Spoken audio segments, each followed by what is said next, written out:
আমার রাজনৈতিক দলের যে পরিচয় ছিল, আমি ওই পার্টি থেকে রিজাইন করেছি বেশ কয়েক মাস আগে। সো আমার ওই পরিচয়টা এখন আর নেই। এবার আমি তাদের যে সমাবেশ হলো, একটা ব্যাপারে আমি তাদের সাথে একমত প্রকাশ করে তারপর আমি বাকি আলোচনায়, নারী বিষয়ক আলোচনায় আসবো।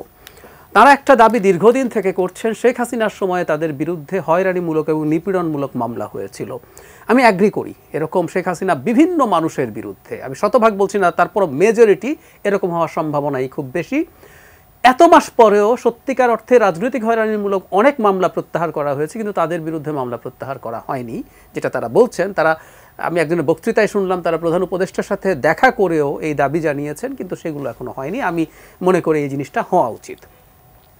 এবার আসে তাদের এই সমাবেশটা। প্রথমে আমি একটা জিনিস খুব তীব্র প্রতিবাদ জানাই, সেটা হচ্ছে যে মানুষরা ওখানে বক্তৃতা করেছেন, সমাজের শ্রদ্ধেয় মানুষ, ধর্মগুরুরা, গুরুত্বপূর্ণ মানুষজন, নারীর প্রতি অত্যন্ত ডেরোগেটরি ভাষায়, আমি কথ্য ভাষায় যদি বলি গালিগালাজ করেছেন, গালিগালাজ করেছেন। এটা আমরা কোনোভাবেই একটা সভ্য দেশে হতে পারে বলে মনে করি না, এবং এসব করার মাধ্যমে তারা আসলে নিজেদেরকে ছোট করছেন। আমি তাদের প্রতি এইটুকুই বলতে চাই, যে ধর্মকে সামনে এনে তারা আলাপ করছেন, তাদের এই আলাপ ধর্ম ইটসেলফ এন্ডোর্স করে না। এটা ওনারা আমাদের চাইতে অনেক ভালো জানেন। আমরা একটি প্রতিমূর্তি বানিয়ে সেটিকে হেনস্থা করতেও দেখেছি। একদম না, এখানে অবশ্য একটু ভিন্নতা আছে। এটা নিয়ে, এটা নাকি শেখ হাসিনার একটা মানে কুশপুত্তলিকা করা হয়েছিল, যেটা ফাঁসি দেয়া হয়েছিল, সেটা এক মেয়েতে কেউ করেছিল, সেটাকে ওটা শেখ হাসিনার প্রতি আসলে ক্ষোভ, এটা ঠিক নারীর প্রতি না। এবার বাকি জায়গাগুলোতে আমি একটা জিনিস বলি, যেমন ধরুন একটা ডেমোক্রেটিক সোসাইটি আর একটা ফ্যাসিস্ট সোসাইটির মধ্যে ডিফারেন্স কি? ফ্যাসিস্টের কথা হচ্ছে গায়ের জোরে, এটা সরকার থেকে কারোর মধ্যে ফ্যাসিবাদ থাকতে পারে, বাইরেও পারে। ধরে নিলাম যে আপনার মতামত পছন্দ হয়নি, হতে পারে, এবং এর মধ্যে ধর্মের সাথে কনফ্লিক্টিং বিষয় থাকতে পারে। আবার ধর্মের সাথে কনফ্লিক্টিং বলছি, এর মধ্যে আমি এমন বলতে চাই, কোনো ভার্সনের সাথে। এই মাঠে বক্তৃতা করেছেন এমন একজন বিখ্যাত ধর্মগুরু আরেকজন বিখ্যাত ধর্মগুরুকে কাফের বলেছেন, কাফের ফতোয়া দিয়েছেন। সুতরাং তার ধর্মের একটা ইন্টারপ্রিটেশন আছে এবং আরেকজনের আছে, যার ইন্টারপ্রিটেশনে তিনি আরেকজনকে, তিনি দুজনই খুব বড় মানুষ, খুবই পরিচিত, আমি নাম বলছি না, কাফের বলছেন। যদি তাই হয়ে থাকে, ঠিক আছে, আমরা যদি সেটা হয়ও, আমরা চাই একটা সমাজে আলাপ আলোচনা হবে। এবং খেয়াল করবেন, তথ্য গোপন করে আসলে সমস্যা তৈরি করা হচ্ছে। বিশেষ করে মূল সমস্যাটা তো হয়েছে নারীর সম্পত্তির উত্তরাধিকার নিয়ে, এটাই সবচেয়ে বড়। মানে এই যে হেফাজতে ইসলাম, মানে ইসলাম যেখানে যেখানে মানে হ্যাম্পার্ড হয়, ইসলামের সাথে কনফ্লিক্ট করে, তারা কি সেই সব কিছুতেই নামে? আমি জানি না। আমি একটা ছোট উদাহরণ দিই। আমরা যদি চুরির জন্য হাত কাটার আইন না থাকে, এটা তো কোরআন বিরোধী আইন, আমাদেরকে আছে এই আইন। ধর্ষণের জন্য কি আইন আছে তাদের কাছে? নেই। তো তাহলে তার জন্য কি নামছেন? আচ্ছা, নাম্বার 2, এই আইনটা কিন্তু ঐচ্ছিক করা হয়েছে। আই রিপিট, এটা কিন্তু লেখা আছে ওই রিপোর্টে, এটা ঐচ্ছিক। তারা বলেননি যে ধর্মের থেকে নিয়ে যে আইনটা হয়েছে সেটা বাতিল করতে হবে। কেউ যদি চান, তিনি এই আইনের অধীনে। এখন এটা লিগালি পসিবল কিনা ইজ এ ডিফারেন্ট ডিবেট। একই জায়গায় এরকম ঐচ্ছিক একটা আর একটা ঐচ্ছিক না থাকতে পারে কিনা, ডিফারেন্ট ডিবেট। কিন্তু ওনারা এটাকে ইম্পোজ করতে বলেননি। খুব ভাল লাগতো আমার যদি হেফাজতে ইসলাম নারী যে কমিশন আছে তাদেরকে একটা বিতর্কে আহ্বান করতেন, বা আমি আরো কঠোর ভাষায় বলি চ্যালেঞ্জ করতেন, যে আসুন আমরা বসি, একটা লাইভ থাকবে সব চ্যানেল, আমরা বিতর্ক করি। তারা তাদের বক্তব্য দিবেন, তারা তাদের বক্তব্য দিবেন, সেই ডিবেটটা হোক। কেউ যদি গ্রহণ না করতেন সেটা অন্য আলোচনা, কিন্তু সেটা হয়নি। আপনি করলেন কি, একটা টাইম দিলেন, আলটিমেটাম দিলেন, এটা গালিগালাজ করলেন, করে বললেন এটা বাতিল করতে হবে এবং নতুন কমিটি করতে হবে, নতুন কমিশনও তৈরি করার জন্য তারা 12 দফা যেটা দিয়েছেন তার মধ্যে আছে, এবং আরো অনেকগুলো দাবি টাবি এর মধ্যে যুক্ত করে দিয়েছে। এই চর্চাটা অ্যালার্মিং। এটা কেমন জানেন? কয়েকদিন আগে সংস্কৃতি উপদেষ্টার সাথে প্রশ্ন করেছিলেন 3 জন সাংবাদিক, এবং এর মধ্য থেকে একটা পর্যায়ে একটা ফেসবুক পেজ, একটা সংগঠন আলটিমেটাম দিয়েছে। মানে ডিবেট না যে ওনাকে এই প্রশ্ন করা ঠিক আছে কিনা, এটা কিন্তু একটা খুব হেলদি ডিবেট হওয়া উচিত আমাদের সোসাইটিতে। সাংবাদিকতার সীমা কতটুকু, কোনটা সাংবাদিকতা কোনটা না, শেখ হাসিনার পক্ষে সাংবাদিকতা করা যাবে কিনা, এগুলো ডিবেটের মাধ্যমে শুরু হবে। কিন্তু বলা হলো 24 ঘন্টার মধ্যে থেকে বের করতে হবে, নাহলে কিন্তু আমি মার্চ করে আসছি, এবং তাই হয়েছে। ফলে তাই হয়েছে। এগুলো ফ্যাসিবাদ কিন্তু। সুতরাং এই কাজগুলো আমরা আসলে চাই না। আমরা শেখ হাসিনাকে সরিয়েছিলাম, আমরা চেয়েছি আমরা একটা বিতর্কের সমাজ তৈরি হবে। এমনকি একটা টাফ কর্মসূচিতে যাওয়ার আগেও তো কতগুলো স্টেপস থাকে। এই রিপোর্টও কি পুরো নিয়ে নেওয়া হয়েছে? আমি নিজে একটা সংস্কার কমিশনের মেম্বার ছিলাম।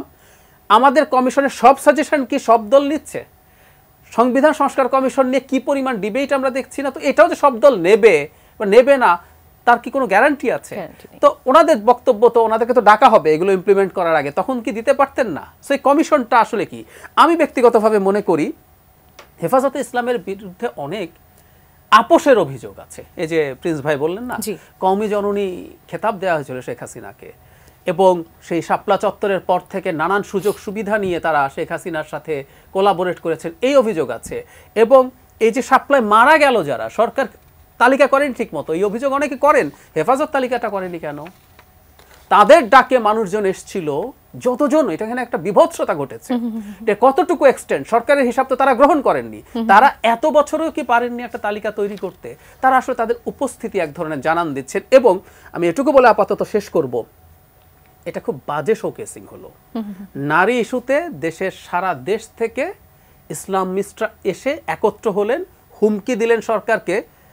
এটা গ্লোবাল ইম্প্যাক্ট আছে, বিশেষ করে ভারত, যারা বাংলাদেশকে পোস্ট হাসিনা সময়ে এটা ইসলামিস্টদের দখলে চলে গেছে ন্যারেটিভ তৈরি করতে চায়।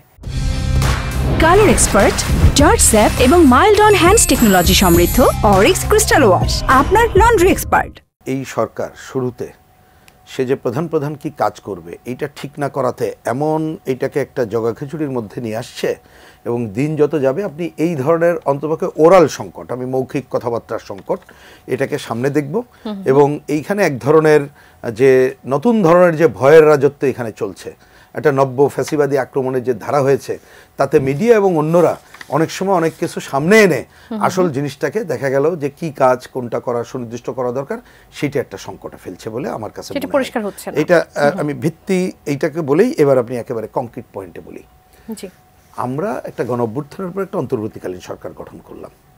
খুবই স্বাভাবিক যে বিভৎস হত্যাযজ্ঞটা ঘটলো তার একটা প্রধান কাজ তো হচ্ছে হত্যাযজ্ঞের বিচার করা, এবং এই কথা বাদ দিয়ে কেউ কিন্তু কখনো কোনো কথা বলে না। তখন আমরা এবং আমাদের জোট পরিষ্কারভাবে প্রথম যেদিন ওনাদের আমন্ত্রণে গেলাম সেই দিনই আমরা বলেছিলাম যে বিশেষ ট্রাইব্যুনাল গঠন করে এই কাজটাই প্রধানত করেন, এবং যারা আহত নিহত তাদের কি বলবে যথাযোগ্য মর্যাদা, ক্ষতিপূরণ, আরও যা যা আছে। তো এইটাতে একটা নিরন্তর প্রক্রিয়া। আমরা এটা কি চাই? দৃশ্যমান দেখতে চাই। কিন্তু কেউ যদি বলে এটা শেষ না হলে হবে না, তো এটা তো বিচার সম্পর্কেই ধারণা তাদের হয়তো নাই, কারণ এটা তো অনেক বড় প্রক্রিয়া, অনেক সময়ের ব্যাপার। তো সেই সময় কি আমরা অনন্তকাল অপেক্ষা করবো? অন্তর্বর্তীকালীন সরকারের তো সে দায়িত্ব না। সুতরাং এইটা হচ্ছে ব্যাপার। কিন্তু এইটাকেও আমি বলতে চাই যে যাদের কথা বললেন এটা তাদের রাজনৈতিক বক্তব্য, আমি এটা বলতে চাই। এবং এই দলটা গঠনের পর এখনও পর্যন্ত তাদের ঘোষণাপত্র, গঠনতন্ত্র সব আমরা দেখতে পারিনি। আমাদের হয়তো নানা বিবেচনায় মনে করি আন্দোলনের এক অংশ ছাত্ররা আছে, সুতরাং তারা কথা বলছে, কিন্তু এমন এমন কথা অনেক সময় তারা নিয়ে আসছে এবং তাদের সম্পর্কে এমন এমন ঘটনা সামনে আসছে যে ইতিমধ্যে মানুষের মধ্যে কিন্তু একটা, আমি শুধু বিরূপ প্রতিক্রিয়ার কথা বলি না, তার সাথে তাদের নিজস্ব যে বক্তব্য, তাদের আইডেন্টিটি, সেটা কিন্তু পরিষ্কার হচ্ছে। পরিষ্কার হওয়াটাই দরকার। আমি নাও মানতে পারি, অবশ্যই মানি না, তাদের এটার সাথে আমাদের কোনো কি বলে ঐক্যমত্যের কোনো জায়গা নেই। তাহলে জনগণের ডিসিশন নেবে, তাদের কাছে কি করবে? কিন্তু আপনি জোর করে যদি চাপিয়ে দিতে চান, এখানে ডক্টর জায়েদ খুবই কারেক্টলি ফ্যাসিবাদ এবং এই যে যে কথাটা বলছে জোর করে চাপিয়ে দিয়ে যাওয়ার কথা, তা আপনি তো একই কাজ করতে চাইলেন। এটা আমরা গ্রহণ করিনি বলেই তো গণ অভ্যুত্থান সংগঠিত হয়েছে। সুতরাং এইখানে কথার কোনো কি বলে ফুল ঝুড়ি দিয়েই আপনি সব কিছু সমাধান করবেন তা এটা হবে না। বরঞ্চ আমি এক্ষেত্রে পরিষ্কার করে একটা কথা বলতে চাই এই অন্তর্বর্তীকালীন সরকার উদ্দেশ্যে, এখন না, আমরা প্রথম দিন থেকে বলে আসছি যে আপনি অন্তর্বর্তীকালীন সরকার দায়িত্ব পালন করার মধ্য দিয়ে আপনি ভয়ের রাজত্ব বন্ধ, আইনের শাসন যতটুকু সম্ভব, আমি সবটা কালকেই আশা করছি না, আজকে আশা করছি না, কিন্তু এইরকম একটা জায়গা করতে হবে, জানমালের নিরাপত্তা দেওয়ার জায়গা করতে হবে, এবং কারোর হুমকি ধামকির উপরে নির্ভর করে কিছু করা চলবে না। ইতিমধ্যে অনেকগুলো খারাপ উদাহরণ সৃষ্টি করেছেন, যা কিন্তু আলটিমেটলি আমাদের গণ অভ্যুত্থানকেই প্রশ্নবিদ্ধ করে তুলেছে, যার ফল নিয়ে যাবে কিন্তু আমাদের অপশক্তিগুলো। সুতরাং সেইখান থেকে সাবধান থেকেই অনেকে অনেক কথা বলতে পারেন, আমি সেই কথা বন্ধ করার কথা বলছি না, কিন্তু অবশ্যই অন্তর্বর্তীকালীন সরকারকে কারোর হুমকি ধামকির উপরে নির্ভর না করে বাংলাদেশ নামক দেশটি তার ভিত্তির উপরে চিন্তা করেই কিন্তু তার দায়িত্ব পালন করা দরকার। সময় হয়ে গেছে।